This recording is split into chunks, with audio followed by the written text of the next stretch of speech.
देवभूमि कहे जाने वाले उत्तराखंड प्रदेश को मानो किसी की नज़र लग गई है, क्योंकि आए दिन यहाँ पर रैली, धरने और भूख हड़ताल रुकने का नाम नहीं ले रही है। इसी तरह से आज 26 सितंबर 2022 को पूरे उत्तराखंड में एलटी चयनित शिक्षकों की भूख हड़ताल रही, जहां इन टीचरों को अपने अपने स्कूलों में होना चाहिए था, अपने छात्रों के बीच होना चाहिए था। वहीं आज ये नियुक्ति न मिलने की वजह से धरना और हड़ताल करने पर मजबूर हैं। आइए देख लेते हैं क्या इनकी मांग है और कुछ झलकियां पूरे उत्तराखंड से। सबसे पहले हम बात कर लेते हैं उत्तराखंड में जो विपक्ष पार्टी है, कांग्रेस पार्टी, सबसे बड़ी बात आज उसकी तरफ से आई है, क्योंकि आज उत्तराखंड प्रदेश की जो विपक्ष पार्टी है कांग्रेस, उसने भी एलटी चयनित शिक्षकों के फेवर में, उनके समर्थन में एक लेटर जारी किया है और मुख्यमंत्री जी से गुहार लगाई है कि इन शिक्षकों को नियुक्ति दीजिए।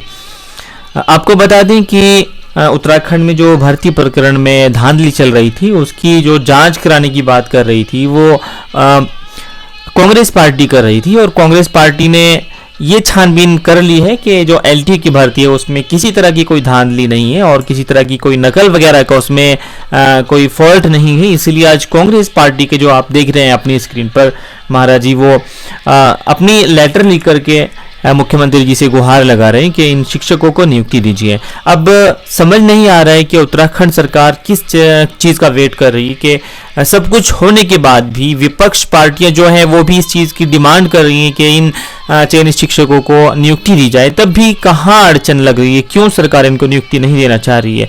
आज जगह जगह प्रदेश के सभी जिलों में इन लोगों ने, जो चयनित शिक्षक हैं, उनका धरना था, उनकी भूख हड़ताल थी। आइए देखते हैं क्या उन्होंने कहा है। प्रताड़ित करेंगे तो वो क्या करेगा? अगर हम लोगों ने आत्मघाती कदम उठाए तो सरकार इसकी पूरी पूरी जिम्मेदार होगी। और लोग हैं, हम जो बात करेंगे। नमस्कार मैडम, आपका नाम? मेरा नाम दीपक सिंह बिस्टेल। 10 महीने हो गए हैं, नियुक्ति नहीं मिली है, कितना रोष है? मैडम, हम लोग इस भर्ती के लिए लगभग 2 साल से हम संघर्ष कर रहे हैं। 2 साल पहले हमारी अक्टूबर 2020 में हमारा ये विज्ञापन आया था। उसके बाद हमारा 31 दिसंबर 2021 में हमारा इसका रिजल्ट आया, और उसके बाद हमारे 9 महीने हो गए और अभी तक हमारा इसका नियुक्ति का प्रोसेस पूरा नहीं हुआ है।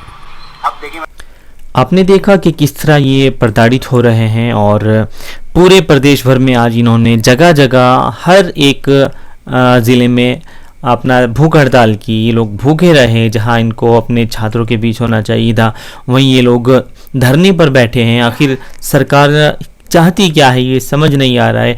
आप देख सकते हैं जगह जगह इन लोगों ने जो भी इनको मिला, अगर किसी जगह एसडीएम साहब मिले उनको ज्ञापन दिया, किसी जगह डीएम साहब मिले उनको ज्ञापन दिया, और किसी जगह और कोई अथॉरिटी मिली उनको इन्होंने ज्ञापन दिया।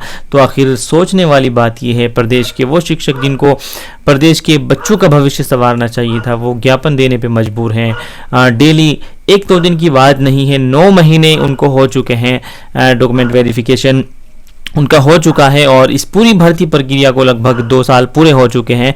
और आप देखिए, सिर्फ 2 साल ही नहीं बल्कि इन लोगों का पूरा जीवन इसकी तैयारी करने में गुजर चुका है। किसी की एज 25 साल, किसी की 30, किसी की 35, और जब हमने इनसे बात की तो पता लगा कि लगभग 42 साल तक की इसमें जो अभ्यर्थी है उनकी एज हो चुकी है, और सरकार उनकी एज निकाल रही है, उनको नियुक्ति नहीं दे रही है। आइए देखते हैं कुछ और स्पेशल रिपोर्ट। अभ्यर्थी 5 सितंबर 2022 से अपनी नियुक्ति की मांग को लेकर शिक्षा निदेशालय ननौरखेड़ा देहरादून में अनिश्चितकालीन धरने पर बैठे हैं। तो वहीं आज चयनित अभ्यर्थी अपनी नियुक्ति के संबंध में कैबिनेट मंत्री और जनप्रतिनिधियों से कई बार मुलाकात कर ज्ञापन प्रकाशित भी कर चुके हैं, किंतु अभी तक इस प्रकरण में कोई भी सकारात्मक परिणाम देखने को नहीं मिल रहा है। फिलहाल उत्तराखंड बुलेटिन में बस इतना ही। उत्तराखंड से जुड़ी तमाम बड़ी खबरों के लिए देखते रहिए न्यूज़ 31 उत्तराखंड। नमस्कार। जितने भी साथी हैं वो 5 सितंबर 2022 से देहरादून में शिक्षा निदेशालय में धरने पर बैठे हैं, लेकिन हमें सिर्फ आश्वासन मिल रहे हैं, उसके अलावा कुछ नहीं। सर, ये नोटिफिकेशन आया था अक्टूबर 2020 में, और आज 26 सितंबर 2022 हो गया है, तब भी नियुक्ति के कोई आसार नहीं है। सर, ऑल ओवर इंडिया जो नियुक्ति की प्रोसेस होती है वो ये होती है कि पहले नोटिफिकेशन आएगा, देन एग्जाम होगा, देन रिजल्ट आएगा, एंड आफ्टर दैट वेरिफिकेशन, और उसके बाद ज्वाइनिंग। लेकिन उत्तराखंड का सीन थोड़ा डिफरेंट है। यहाँ कोर्ट भी आती है बीच में, फिर प्रोटेस्ट वगैरह भी आते हैं, लेकिन उसके बाद भी ज्वाइनिंग हाथ नहीं आती है।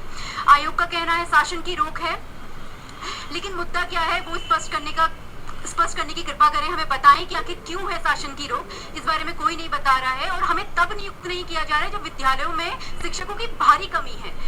और सरकार सोचती है हमने बच्चों को डिजिटल इक्विपमेंट्स प्रोवाइड करवा दिए, टैबलेट वगैरह दे दी तो उससे शिक्षा सुचारू रूप से चलेगी। ऐसा नहीं होगा। अगर हम सड़कों पे बैठेंगे, man power sir can't be replaced, उसको आप डिजिटल इक्विपमेंट से रिप्लेस नहीं कर सकते हैं। तो हमारा विनम्र निवेदन है कि हमें शीघ्र अतिशीघ्र नियुक्ति प्रदान की जाए और हमें हमारा भविष्य आधार में ना लटकाया जाए। डॉक्यूमेंट वेरिफिकेशन हो चुका है और हम सरकार से केवल इतना ही कहना चाह रहे हैं कि आप हमें नियुक्ति दे दीजिए और हम उसी के लिए यहाँ पर बैठे हुए हैं बुद्ध पार्क में आज। और हम चाहते हैं कि जल्दी से जल्दी हमारी नियुक्ति हो जाए, क्योंकि हम मानसिक रूप से बहुत पीड़ित हैं और हम बहुत परेशान हो चुके हैं।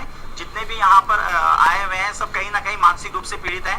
और क्योंकि ये भर्ती 2020 में हुई है तो कहीं ना कहीं इसके पीछे 2018-2017 से हम लोग मेहनत किए बैठे हैं। पिछली अगर हम ये पूरी भर्ती को देखें तो 5 साल इस भर्ती को हो चुके हैं और 5 सालों में अभी तक हम बहुत ज्यादा परेशान इस बात के हैं, क्योंकि हम बिल्कुल मानसिक रूप से बहुत पीड़ित हैं।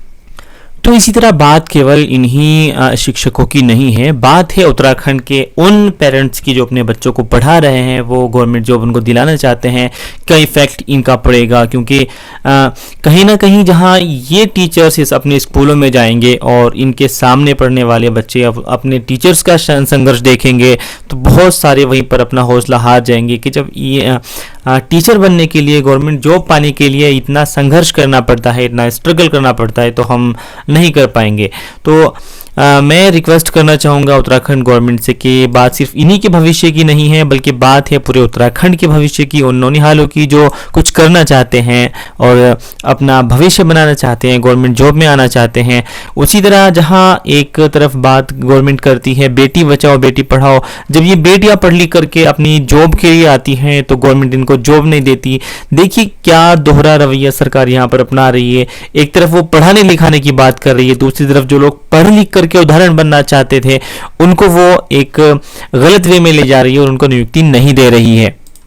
सो दोस्तों, जितने भी चयनित शिक्षक इस वीडियो को देख रहे हैं, इसको अपने भविष्य के लिए, इस प्रदेश के जो छात्र हैं उनके भविष्य के लिए कम से कम इतना तो ज़रूर शेयर कीजिए कि सरकार तक पहुंचे और उनको पता लगे कि आज उनके पास कोई बहाना नहीं बचा है इन शिक्षकों को नियुक्ति न देने के लिए, क्योंकि विपक्ष खुद इस बात की गुहार सरकार से लगा रहा है कि जो चयनित शिक्षक हैं उनकी भर्ती बिल्कुल क्लियर है, उसमें कोई फॉल्ट नहीं है और उनको आप नियुक्ति दीजिए।